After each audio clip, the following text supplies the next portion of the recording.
Hey, what's up guys, this is Sangeet Nath, welcome back to my YouTube channel.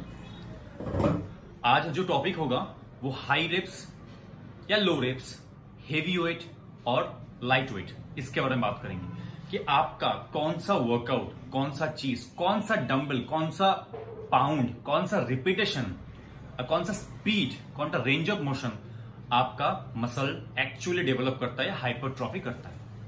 Hypertrophy का मतलब हो गया कि मसल को इंक्रीज करना, मसल हाइपरट्रॉफी, मसल का साइज को इंक्रीज करना is a hypertrophy, muscle hypertrophy. तो आपका जो मसल फाइबर है वो रिपेयर होने के बाद जो और भी थिक हो जाता है वो किसके वजह से होगा।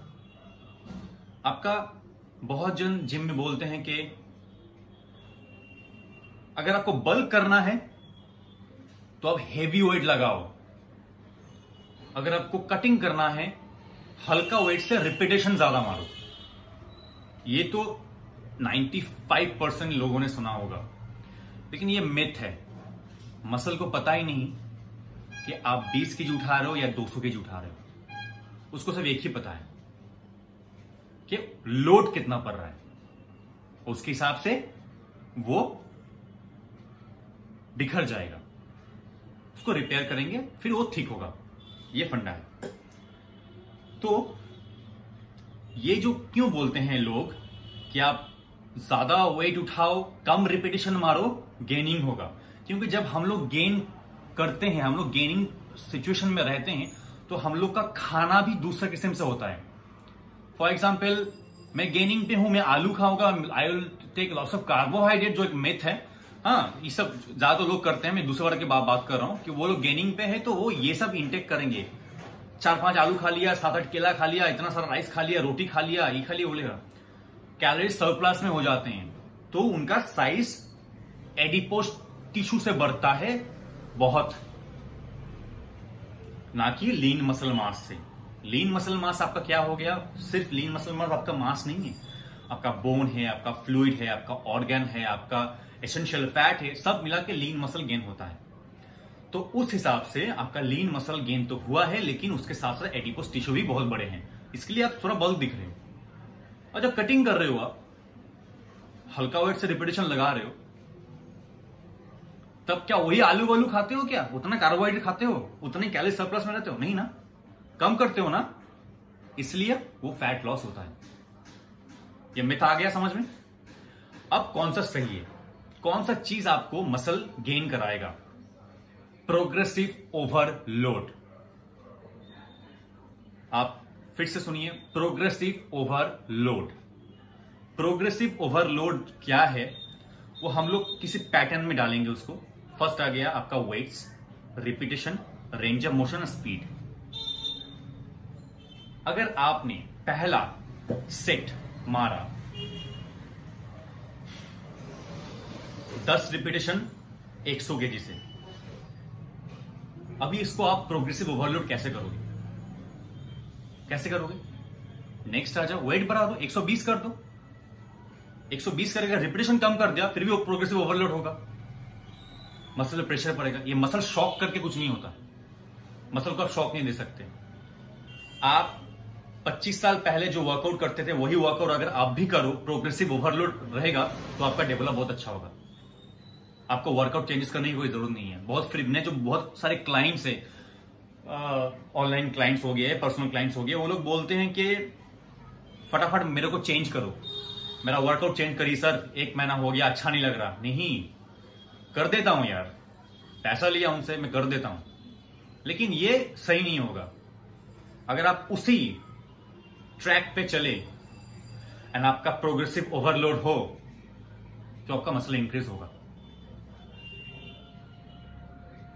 फॉर एग्जाम्पल मैंने 10 रिपीटेशन लगाया 100 केजी से, नेक्स्ट आ गया 120, 8 repetition, 140, 6 repetition and last 1 rape max जो लगाया, वो हो गया आपका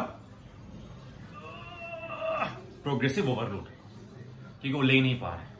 प्रोग्रेसिव ओवरलोड, उससे से मसल फाइबर ब्रेक डाउन होगा, बोन ऊपर से हल्का ब्रेक डाउन होगा। ब्रेक डाउन का मतलब क्रैक नहीं, ये बोन भी आपको इफेक्ट पड़ता है, लेकिन उसको आपको ऐसे देखना पड़ता है, तो रो रो रो रो उठ जाता है, वो भी मसल उसी रिपेयर होता है, वो भी और मजबूत से आता है।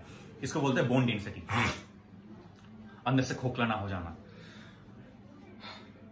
तो ये आ गया आपका वेट का। वेट से आप कैसे करोगे प्रोग्रेसिव ओवरलोड। अभी आ गया रेप्स के बारे में। एक बंदा 100 केजी से 7-8 मार रहा है, 120 से 3-4 मार रहा है, प्रोग्रेसिव ओवरलोड हो रहा है, मसल गेन होगा उसका, प्रॉपर न्यूट्रिशन रहा तो। बगल में एक बंदा बोला कि मैं इतना वेट नहीं उठाऊंगा, मैं इतना वेट नहीं उठाऊंगा, मैं क्या करूंगा, मैं 100 की जगह लूंगा 20 और रिपीटेशन मारूंगा 70। ये भी प्रोग्रेसिव ओवरलोड है, इससे भी मसल गेन होगा। लेकिन ये मैं रिकमेंड नहीं करता, ये मैं रिकमेंड करता, टाइम बहुत लगता है और आपके मसल पे नट्स जम जाने की संभावना, वो बहुत अलग चीज है वो सब। तो ये भी प्रोग्रेसिव ओवरलोड है, इससे भी मसल गेन होगा। बहुत जन करते भी हैं, बहुत कंपटीशन प्रिपरेशन कोच हैं, करते हैं। कभी कभी मैं भी कर लेता हूं, एक दिन, महीने में 2 दिन एक्सेट्रा। ये प्रोग्रेसिव ओवरलोड, ये भी आपका मसल गेन कर रहा है। सेकेंड आ गया स्पीड। आपने सुना है एक मिथ, स्लो मारो, इससे क्या आपका ज्यादा मसल गेन होगा? अच्छा एक बात बताइए, जब आपका बेंच में हाईएस्ट क्या है, 1 रेप मैक्स का कितना है? 150 केजी। फटाक से उठा लेते हो क्या? अगर वो फटाक से उठ गया 1 रेप मैक्स हो ही नहीं सकता। 1 रेप मैक्स ऑलवेज बहुत ताकत लगेगा, स्लो। तो वो मतलब अगर वो फास्ट नहीं उठा सकते, फास्ट आपके लिए बहुत डिफिकल्ट होगा।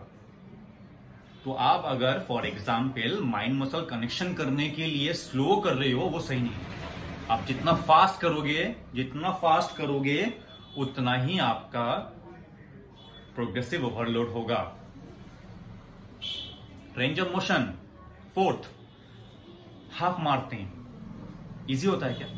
हाँ, फुल मारो रेंज ऑफ मोशन तो पूरा रेंज ऑफ मोशन आ रहा है, ये हो गया प्रोग्रेसिव ओवरलोड।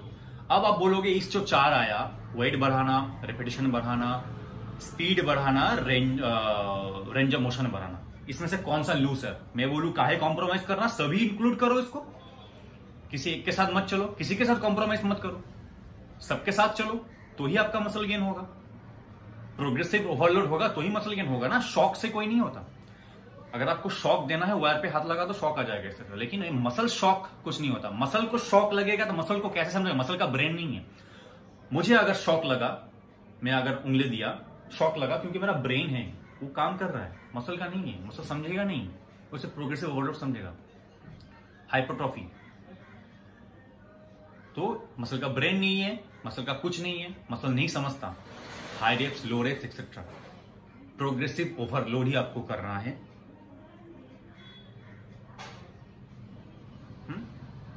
मैक्रो ट्रॉमा से ही आपका वो डेवलप होगा। आई होप ये वीडियो आपको सही अच्छा लगे। Please subscribe my channel and ये ऐसे और भी मैं अच्छा टॉपिक लेके आऊंगा जो आपको हेल्प करे। And thank you so much for watching this video.